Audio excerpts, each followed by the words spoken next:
Mira esta ciudad, Shanghái, 2025. Casi 25 millones de personas caminan por las mismas calles, comen en los mismos puestos de comida, hablan el mismo idioma, todos con la misma etiqueta de identidad. Chinos Han. 1.400 millones de personas, un nombre, una historia. Y esa historia es así. Hace miles de años nació una gran civilización a orillas del río Amarillo. Un rey mitológico llamado el Emperador Amarillo, Huangdi, fue el padre del pueblo chino. Cultivaron las riberas del río, construyeron las primeras ciudades, inventaron la escritura y se convirtieron en el grupo étnico más antiguo y unificado del mundo. Una historia clara, una historia sencilla. Se enseña en todas las escuelas chinas desde el día en que se imprimió el primer libro de texto. Solo hay un problema. No es verdad, no del todo, ni de cerca. En 2019, un equipo de científicos del Instituto de Zoología de Kunming analizó muestras de ADN de más de 20.000 chinos no emparentados, repartidos por todas las provincias del país. El investigador principal, el profesor Kong Ching-dong, publicó los resultados en la revista Biología Molecular y Evolución, y lo que encontró silenciosamente puso todo patas arriba. Los chinos no se remontan a un solo río, se remontan a 3. El río Amarillo, el río Yangtze y el río de la Perla. 3 poblaciones separadas, genéticamente distintas entre sí, que se desarrollaron independientemente durante miles de años y luego, lenta, violenta y gradualmente, se fusionaron en lo que hoy llamamos un solo pueblo. El propio profesor lo dijo claramente. La historia de los chinos Han es más sofisticada de lo que se piensa. Y eso es el eufemismo de 10.000 años. Porque cuanto más investigan los científicos, más extraña y hermosa se vuelve esta historia. No se trata de una historia sobre un solo linaje. Es la historia de 3 civilizaciones antiguas que colisionaron, sobrevivieron a la catástrofe, fueron superadas por el imperio y dejaron su huella en el ADN de 1.400 millones de personas, a quienes nunca se les contó nada de esto. Así que, antes de continuar, deja un comentario ahora mismo y dime desde qué lugar del mundo estás viendo esto. ¿Te has hecho alguna vez una prueba de ADN de ascendencia? Porque te prometo que al final de este video querrás hacerlo. Si te apasionan las historias perdidas y los misterios del ADN antiguo, suscríbete. Hay historias en estos genes que ningún libro de texto ha abordado jamás. Ahora, volvamos al principio. No a las dinastías, no a los emperadores. De una época hace 10.000 años, cuando 2 grupos de personas completamente distintos vivían en el mismo país y ninguno sabía de la existencia del otro. Hace 10.000 años, China no era un solo lugar. Eran 2 mundos completamente diferentes. En el norte, a lo largo del río Amarillo, un grupo de personas había descubierto cómo cultivar mijo, un mijo resistente y resistente a la sequía que podía sobrevivir a los inviernos secos del norte de China. Estas personas construyeron aldeas amuralladas, enterraban a sus muertos con armas de jade que apuntaban al norte, adoraban a los ancestros del cielo, eran los cultura Yangshao y estaban prosperando. 800 kilómetros al sur, a lo largo del río Yangtze y su delta, un grupo de personas completamente diferente había descubierto algo más: el arroz. Arrozales inundados en las cálidas y húmedas tierras bajas. Esta era la gente de culturas Liangshu y Gemudu. Construían casas sobre pilotes sobre el agua. Celebraban rituales acuáticos para sus antepasados. Tallaban jade no para fabricar armas, sino en forma de dragones espirales. El mismo país. 2 idiomas completamente distintos, 2 sistemas de creencias distintos, 2 fuentes de alimentación distintas y, lo más importante, 2 identidades genéticas completamente distintas. En 2023, los investigadores que publiquen en Fronteras en las Ciencias de la Tierra confirmó exactamente esto. Los chinos, Han modernos, se remontan a una mezcla de ascendencia de la cuenca del río Amarillo del norte y antiguas poblaciones del sur del este asiático del Yangtze. De ahí 2 corrientes fundadoras distintas que corrieron paralelas durante miles de años antes de mezclarse. Pero esto es lo que los libros de texto pasan por alto. Estos 2 grupos no se fusionaron pacíficamente tomando té. Los yacimientos arqueológicos al otro lado de la curva del río Amarillo cuentan una historia más dura. Cementerios destruidos, traumatismos óseos, aldeas enteras abandonadas en una sola generación. Los productores de mijo del norte se desplazaban hacia el sur, no mediante la diplomacia, sino mediante el desplazamiento. Y los productores de arroz del sur se veían obligados a retroceder, adentrándose más en el delta, en los bosques y las costas. Un estudio de PubMed de 2025 sobre el ADN, antiguo de la curva del río Amarillo, lo describió claramente. Durante el Neolítico tardío, las poblaciones del norte se expandían hacia el sur, absorbiendo simultáneamente el flujo genético de la estepa mongola. El mapa genético de China se estaba rediseñando a la fuerza, pero esto es lo que lo complicó. Los habitantes del sur del Yangtze no desaparecieron sin más. Quienes sobrevivieron, quienes se retiraron lo suficientemente lejos y con la suficiente rapidez, llevaban en su ADN algo que los agricultores del norte simplemente no tenían. Algo antiguo, algo que antecede a ambas civilizaciones por miles de años, algo que, cuando los científicos modernos finalmente lo encontraron escondido en ciertas comunidades montañosas aisladas, apuntaba a un viaje tan antiguo y tan lejano que reescribió toda la historia del origen del este de Asia. He aquí un número que debería dejarte helado: 60.000 años. Ese es el tiempo que hace que los primeros humanos modernos llegaron a lo que hoy es China. No hace 10.000 años, ni 5.000. Hace 60.000 años, un grupo de cazadores-recolectores que seguían la costa sur de Asia llegó a los confines de Asia Oriental y se asentaron allí. Estos no eran los agricultores del río Amarillo, no eran los cultivadores de arroz del Yangtze, eran los pueblos que los precedieron, y su firma genética, sus marcadores específicos de ADN mitocondrial, ha permanecido oculta en lugares aislados del sur de China y el sudeste asiático durante 60 milenios, prácticamente invisible para la historia convencional. Los científicos los llaman los antiguos asiáticos del sudeste asiático. Y en 2013, fue una investigación publicada en la revista Compañía Médica Privada. Los estudios sobre la historia del cromosoma y en Asia Oriental confirmaron lo que algunos genetistas sospechaban. Estos primeros llegados no llegaron por tierra a través de Asia Central. Siguieron las antiguas costas del Océano Índico, desplazándose hacia el este a lo largo de litorales que desde entonces han sido completamente absorbidos por el mar. Tras el fin de la última edad de hielo, el nivel global del mar aumentó 120 metros. Los caminos que recorrieron estas personas ahora están bajo el agua. Todos los campamentos que construyeron, todas las fogatas que encendieron a lo largo de esa ruta, desaparecieron. No dejaron nada atrás, excepto su ADN. Y aquí es donde se pone interesante.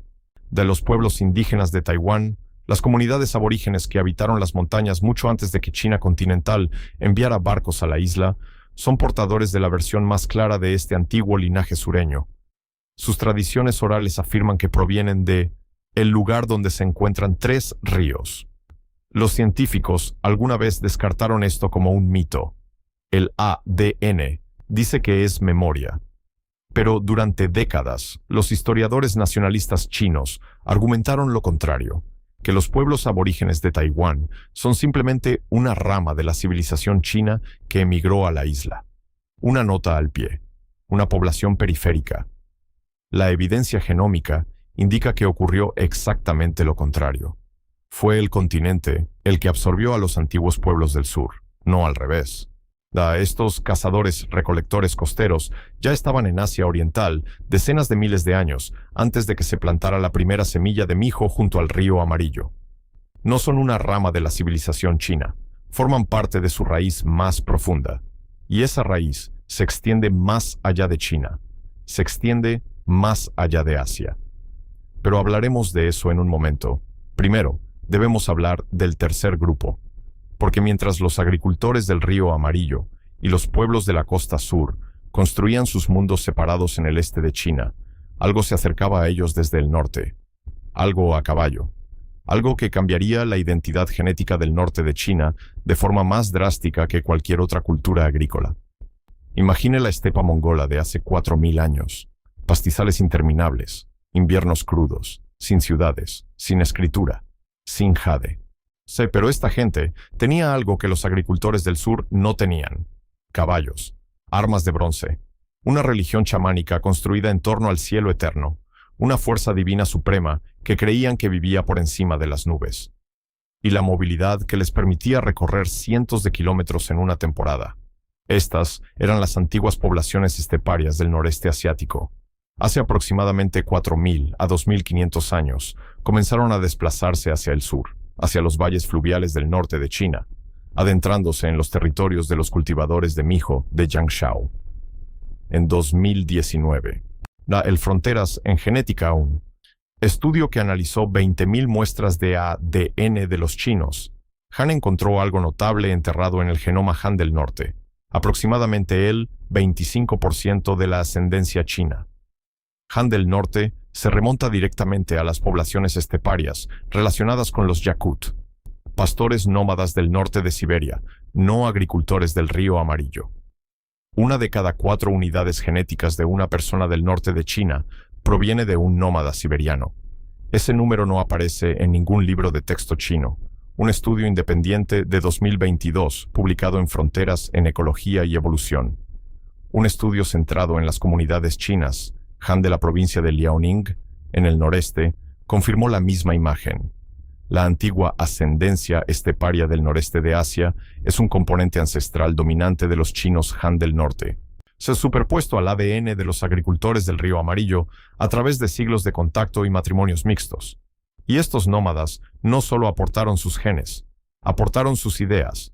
Lingüistas y arqueólogos que estudian la escritura oracular china más antigua, la forma confirmada más antigua de escritura china, tallada en huesos de animales alrededor del 1200 a.C., han observado que varios de los primeros símbolos para el caballo, el cielo y el trueno presentan similitudes estructurales con las lenguas esteparias protoaltaicas, no con la lengua agrícola del pueblo del río Amarillo, sino con la lengua celestial de la estepa.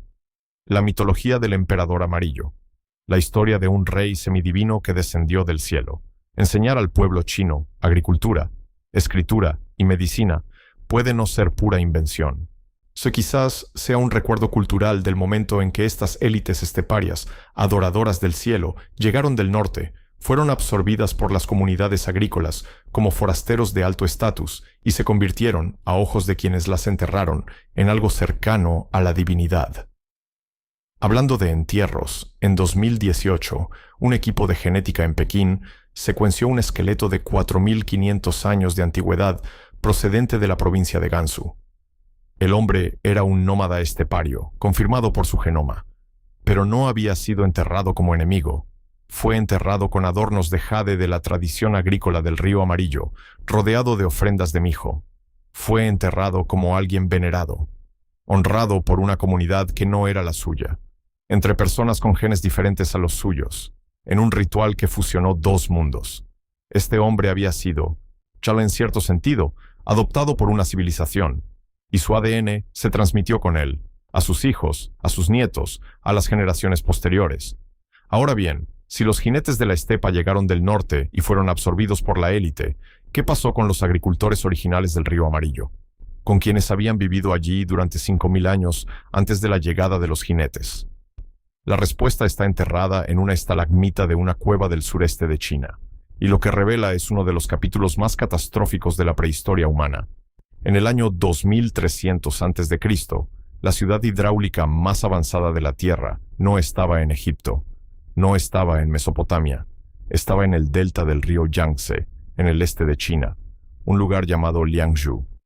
Liangzhou tenía decenas de miles de habitantes, contaba con un sistema de gestión hídrica, presas, canales y embalses, que los ingenieros modernos han descrito como extraordinario para su época. Sus artesanos producían objetos de jade con tal precisión técnica que los investigadores actuales no pueden explicar completamente cómo se fabricaban sin herramientas de metal, y luego, en el espacio de aproximadamente 21 años, desapareció por completo, sin conquista, sin quema, sin ejército, se ahogó. En 2021, un estudio histórico publicado en Avances Científicos El Equipo, dirigido por el geólogo Hai Wei Shang, de la Universidad de Xi'an Jiaotong, analizó los registros isotópicos de estalagmitas de cuevas en el sureste de China. Las estalagmitas crecen en capas, año tras año, y cada capa registra los niveles de lluvia con una precisión extraordinaria. El equipo descubrió un pico catastrófico en las lluvias monzónicas entre hace 4.345 y 4.324 años. Un periodo de 21 años de inundaciones implacables y anormales que inundaron todo el sistema agrícola de Liangshu y dejaron la ciudad inhabitable. Liangshu no fue derrotado, fue aniquilado por el clima, y no estaba solo.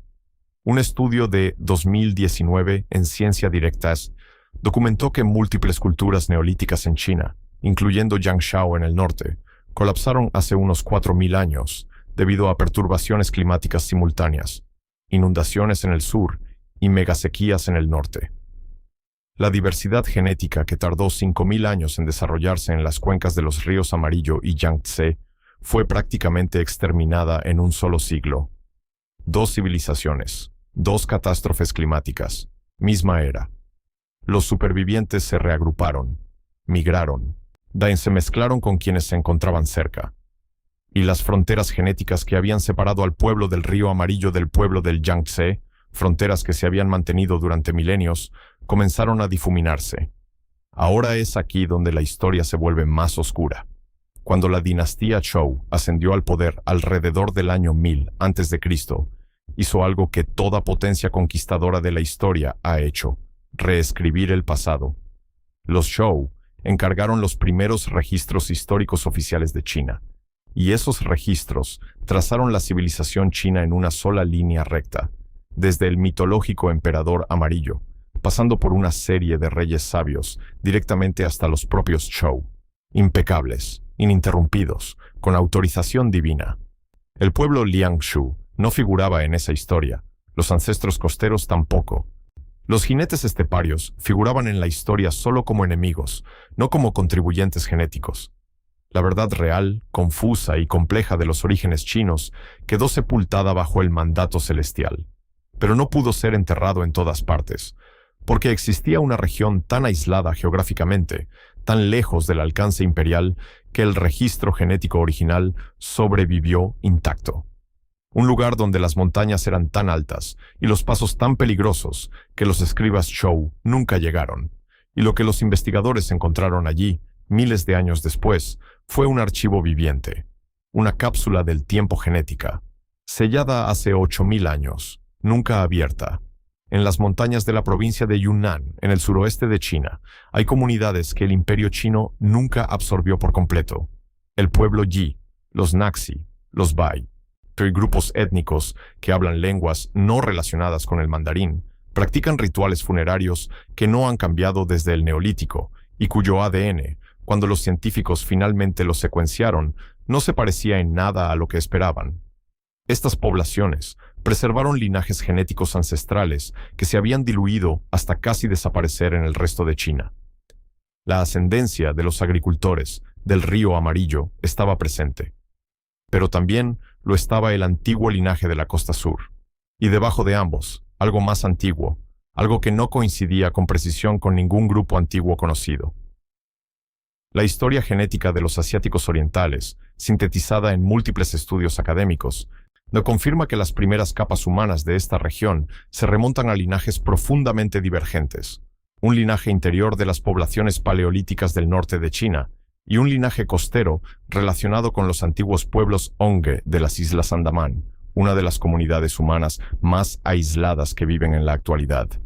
Ambos hilos sobreviven en las comunidades montañosas de Yunnan, pero lo que hizo reflexionar a los investigadores no fue el ADN en sí, sino los textos religiosos.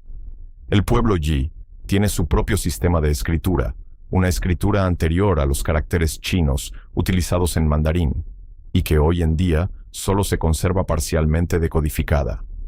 Su mitología de la creación, escrita en esta antigua escritura, se describe el origen de la humanidad a través de 3 espíritus ancestrales, que vinieron de 3 ríos y 3 formas de vida que eventualmente se fusionaron en un solo pueblo. 3 espíritus ancestrales, 3 ríos, 3 formas de vida. ¿Un mito? ¿O un recuerdo de 3.000 años de la verdadera historia genética que la ciencia moderna apenas ahora confirma? Esto es lo que sabemos. Cuando genetistas estatales chinos llegaron a Yunnan en 2015 para recolectar muestras de ADN de estas comunidades. Algunos ancianos de la aldea allí se negaron. Dijeron que sus antepasados les habían advertido. Un día, forasteros vendrían a reclamar su sangre. Los ancianos tenían razón en ser cautelosos, porque los datos obtenidos de esas muestras apuntaban a algo tan improbable, tan geográficamente imposible, esto que los investigadores admitieron en su propio artículo que no creían del todo en el resultado. El hilo del genoma de Yunnan no se remontaba solo a China, no se remontaba solo a Asia, se remontaba a una ruta migratoria que recorría el fondo de Asia, una costa de 60.000 años de antigüedad, que conectaba poblaciones aisladas desde el suroeste de China hasta las Islas Andamán en el Océano Índico y llegaba hasta Papúa Nueva Guinea en el Pacífico. 3 comunidades sin contacto durante decenas de miles de años, 3 lenguas, religiones y culturas completamente diferentes, y el mismo hilo de ADN materno recorre todos ellos. La siguiente parte va a sonar imposible. Necesito que me acompañes. La teoría de la migración costera, respaldada por investigaciones sobre el cromosoma y publicadas en revistas con revisión por pares, me propone que los primeros humanos modernos que llegaron a Asia Oriental no viajaron por tierra a través de Asia Central. Siguieron las costas, se desplazaron hacia el este desde África a través del sur de Asia, bordeando la costa del Océano Índico, generación tras generación, hasta llegar al sudeste asiático y, finalmente, a Asia Oriental. Este viaje duró miles de años, y quienes lo hicieron prácticamente no dejaron rastro en tierra firme, ya que la tierra que pisaron ahora está bajo el agua. Al finalizar la última edad de hielo, el nivel del mar subió 120 metros. Sus campamentos, sus herramientas, sus huellas, todo desapareció, pero no su ADN. Haplogrupos mitocondriales específicos, marcadores genéticos transmitidos de madre a hijo, son inalterados a lo largo de generaciones, hallados en poblaciones minoritarias aisladas del sur de China, muestran un vínculo genético directo con el pueblo Honghe de las Islas Andamán. Los Honghe son uno de los grupos humanos más antiguos y genéticamente aislados que aún sobreviven. Sus ancestros se separaron de la principal corriente migratoria humana hace 50.000 años y permanecieron intactos en esas islas desde entonces. Y, sin embargo, su firma mitocondrial coincide con marcadores encontrados en ciertas comunidades minoritarias chinas Han. Estas no eran personas que comerciaban entre sí, no eran personas que compartían fronteras, ni se casaban con personas de otras culturas. Las Islas Andamán están a miles de kilómetros de Yunnan. La coincidencia no es cultural, es genética, hereditaria, antigua. Significa que en algún lugar, de hace 50.000 o 60.000 años, una mujer salió de África. Siguió una línea costera hacia el este. Sus hijos la siguieron, y los hijos de sus hijos. Y finalmente, 2 ramas de su árbol genealógico se separaron. Una se asentó en las islas del Océano Índico y la otra continuó hacia el este, hacia China. Esas 2 ramas nunca volvieron a verse. Nunca supieron de la existencia de la otra.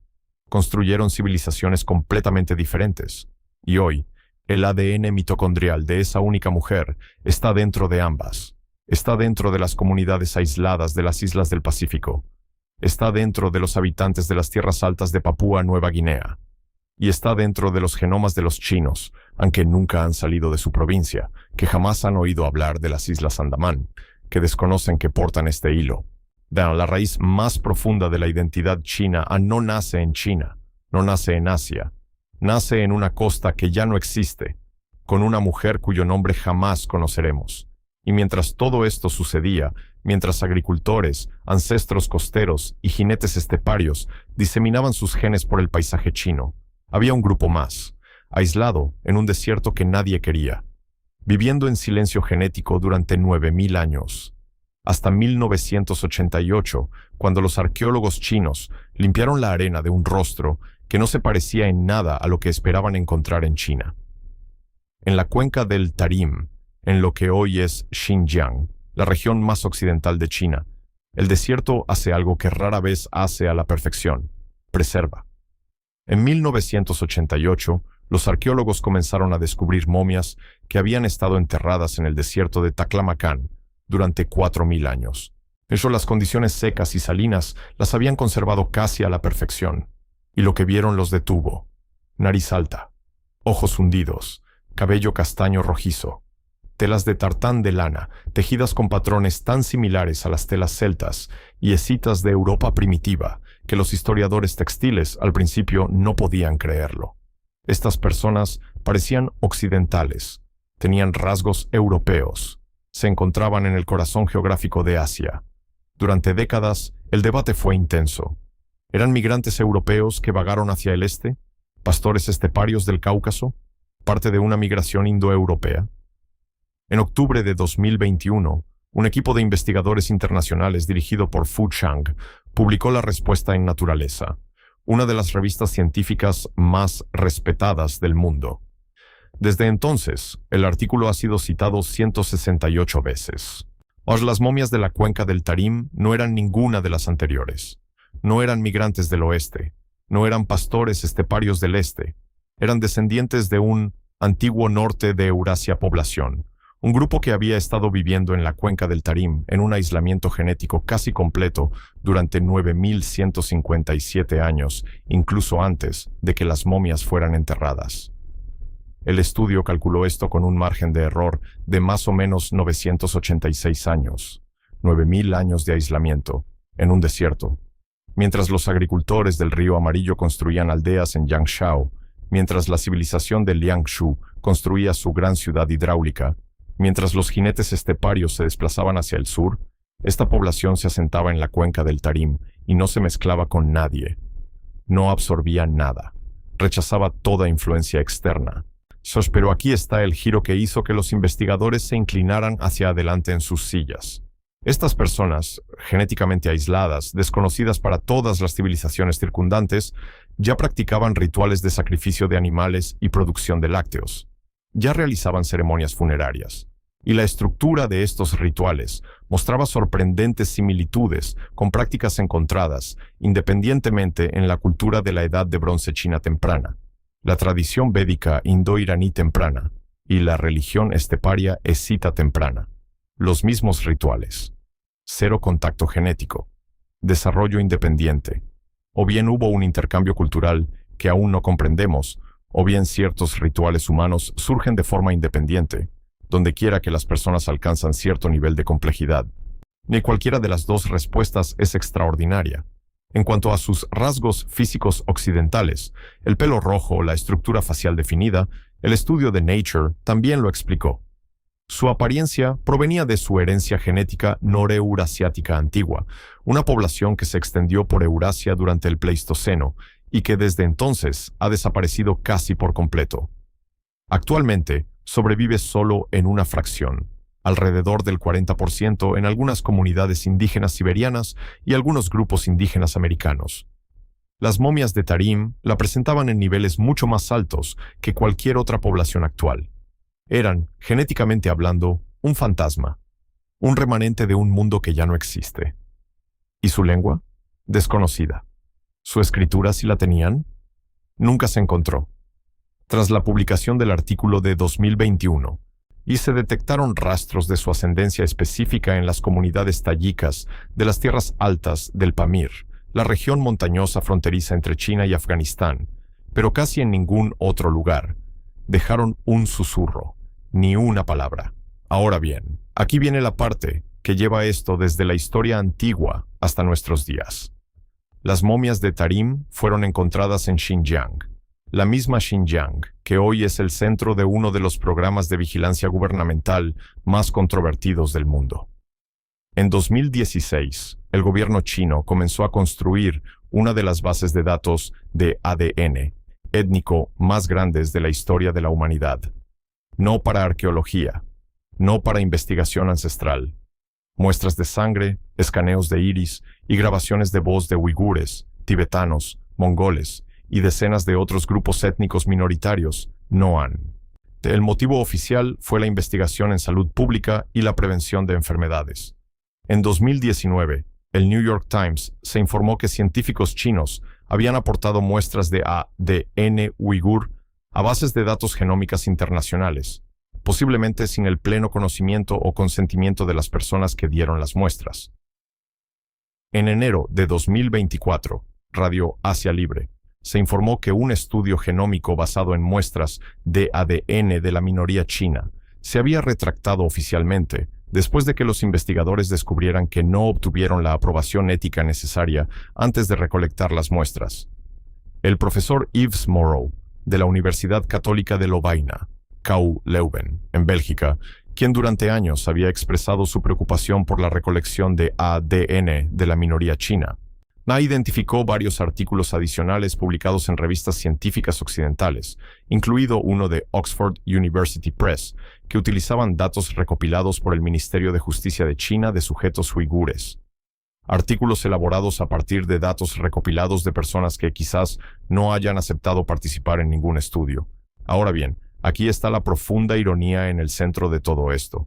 El mismo ADN que el Estado chino está recolectando de las minorías, las muestras que está tratando como evidencia de diferencia, de separación, de la necesidad de vigilancia y control, cuenta la historia opuesta. Cada genoma obtenido de un uigur se remonta a las mismas antiguas rutas migratorias que forjaron la identidad china Han. Cada genoma tibetano porta linajes que alimentaron directamente la ascendencia del río Amarillo, ni ahora considerada la base de la civilización Han. Las minorías de China no están genéticamente separadas de los Han. Son, en muchos casos, el material original del que se construyó la civilización Han. En 2023, jóvenes usuarios chinos han comenzado a compartir los resultados de sus pruebas de ADN en redes sociales. Muchos descubrieron que tenían una ascendencia significativa de origen mongol, tibetano, manchú o del sudeste asiático, porcentajes lo suficientemente altos como para cuestionar la idea de una línea de sangre Han pura. Las publicaciones se hicieron virales. Entonces llegaron los censores. Se marcaron cuentas. Se eliminaron publicaciones. El mensaje del Estado fue claro. Algunas verdades genéticas son demasiado incómodas políticamente como para ser tendencia. Pero no se puede censurar una célula. No se puede prohibir un haplogrupo. El ADN existe, lo reconozca o no el gobierno. Y eso nos lleva a la pregunta final, la que subyace a todo en este video. La pregunta que la ciencia ha estado desarrollando durante 20 minutos. He aquí un hecho que permanecerá contigo. La palabra él, la etiqueta de identidad de 1.400 millones de personas, el nombre del grupo étnico más grande del mundo, la palabra central de la identidad nacional china. No fue elegida por un filósofo, un genetista o un antiguo sabio. Fue elegido por un campesino. Liu Bang era un funcionario gubernamental de poca monta, proveniente de una familia de agricultores, que ascendió en medio del caos de la guerra civil hasta convertirse en el primer emperador de la dinastía Han en el año 206 a.C. Bautizó su imperio con el nombre del río Han, el pequeño río de su región natal, Bahanzhong. No con el nombre de un linaje, no con el nombre de un dios, con el nombre del río cercano a su lugar de origen. Un accidente geográfico de la biografía de un hombre se convirtió en la identidad de una civilización. El estudio del profesor Kong Qingdong confirmó lo que muestra el ADN. La variación genética entre los chinos Han del norte y del sur es solo 0,03%. Más pequeño de lo que se podría esperar considerando lo diferentes que pueden ser las culturas, dialectos y apariencias físicas del norte y el sur de China. Cultural, la identidad. Han estaba muy por delante de la genética, el idioma, los rituales, el sistema de exámenes imperial, la estructura social confuciana, la escritura estandarizada. Estas fueron las verdaderas herramientas que construyeron la identidad Han, no la sangre. En un estudio de 2024 publicado en Ciencia Directa, la historia evolutiva de las poblaciones chinas, han confirmado que los Han del norte y del sur presentan composiciones genéticas considerablemente diferentes. Son Han por cultura, no por un linaje unificado. Los Han fueron reunidos, construidos, diseñados por el imperio a lo largo de siglos, y lo que el imperio utilizó como materia prima fueron 3 civilizaciones antiguas: los agricultores del río Amarillo, los cultivadores de arroz del río Yangtze, los ancestros de la costa sur, superpuestos por jinetes esteparios de Siberia, linajes fantasmales de la antigua costa e incluso el tenue rastro de un pueblo del desierto de cabello rojo que vivió aislado durante 9.000 años y no dejó huella. Cada chino Han lleva todo esto en su interior. la terquedad de un granjero del río Amarillo, pues la paciencia de un cultivador del Yangtze, la inquietud de un jinete estepario, el antiguo recuerdo del mar de un viajero costero, y en lo más profundo, tan profundo que ya casi no se nota, el fantasma de una mujer pelirroja en un desierto que miraba al cielo cada noche y rezaba en un idioma que nadie vivo puede hablar. Esta no es una historia sobre el origen de la civilización china. Es una historia sobre lo que la civilización realmente es. No es un linaje, es un proceso, una colisión, una supervivencia, un olvido, y ahora, por primera vez en la historia de la humanidad, un recuerdo. Porque eso es lo que hace el ADN antiguo. Lo recuerda todo, incluso lo que los imperios intentaron borrar, incluso las cosas que quedaron enterradas bajo 120 metros de agua. O si incluso las cosas que yacieron en un desierto durante 4000 años con cabello rojizo y una cara que nadie esperaba. Las momias de Tarim aún reposan en vitrinas de museos en Xinjiang. Su idioma, desconocido. Su nombre, perdido para siempre. Pero conocemos su genoma, conocemos su rostro, sabemos qué comían, cómo enterraban a sus muertos, qué telas usaban para protegerse del frío del desierto. Nunca sabremos cómo se llamaban. Y quizás eso sea lo más humano de ellos, que vivieron plena, completa y maravillosamente, sin saber que 4000 años después, un científico en un laboratorio de genética les sostendría el diente con sus manos enguantadas y les preguntaría, ¿quién eras? ¿De dónde venías? La respuesta aún se está escribiendo, en laboratorios, en huesos antiguos, en el ADN de 1400 millones de personas a quienes nunca se les ha contado toda la historia. Hasta ahora, en el próximo episodio, los orígenes genéticos de los japoneses y por qué la evidencia de ADN sugiere que la clase dominante samurái y los aldeanos arroceros que gobernaban eran, genéticamente, dos poblaciones completamente distintas a quienes se les decía que eran un solo pueblo. Esa historia está por llegar. Asegúrate de suscribirte para no perdértela.